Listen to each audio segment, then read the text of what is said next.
तर हा सोन्याच्या लंकेपर्यंत पोहोचला होता,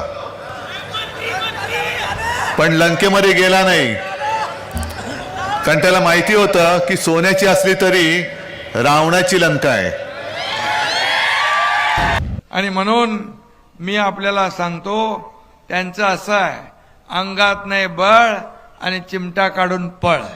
जाता जाता तुम्हाला सतत संपर्क करत होता. आता कैलास लहान आहे म्हणून मी आरुतुरे बोलतो, दोन्ही मुलंच आहेत, ओमदादा काय किंवा कैलास काय. आणि कसा आला काय आला हे त्यांनी तुम्हाला सांगितलेलं आहे. पण तसं पाहिलं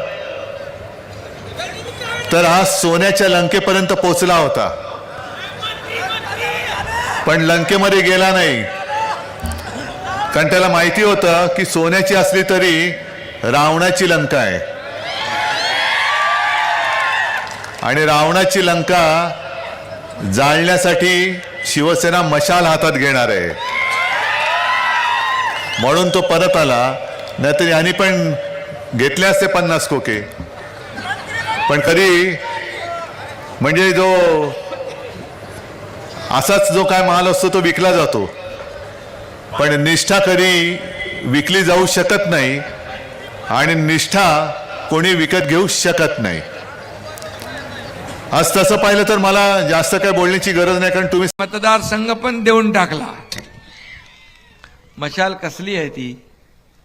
क्रांतीची मशाल नाही, ती घराघरात आग लावणारी, समाजाला पेटवणारी, समाजात द्वेष निर्माण करणारी मशाल तुम्ही ते 20 तारखेला विझवणार आहात ना. आणि म्हणून मी आलोय आपल्याकडे. इकडे हवा तेज आहे, मशाल काय राहत नाही, नाही तर मशाल नाही, दुसरंच आहे का. आणि म्हणून मी आपल्याला सांगतो, त्यांचं असं आहे, अंगात नाही बळ आणि चिमटा काढून पळ. आणि म्हणून त्यांना माहित आहे तानाजीरावासमोर आपली काय डाळ शिजत नाही. आणि मग पडायचं तर जाऊ दे, दुसऱ्याचा कोणता उमेदवार पडू दे. बरोबर आहे, असंच आहे ना. आणि म्हणून हा खरं म्हणजे बूमपरा. देश विदेशातील प्रत्येक घडामोडींचे लाईव्ह अपडेट मिळवण्यासाठी आता साम टीव्हीच्या सर्व सोशल मीडिया प्लॅटफॉर्मला लाईक, फॉलो आणि सबस्क्राईब करा. तसंच सर्व नोटिफिकेशनसाठी बेल आयकॉन प्रेस करायला विसरू नका.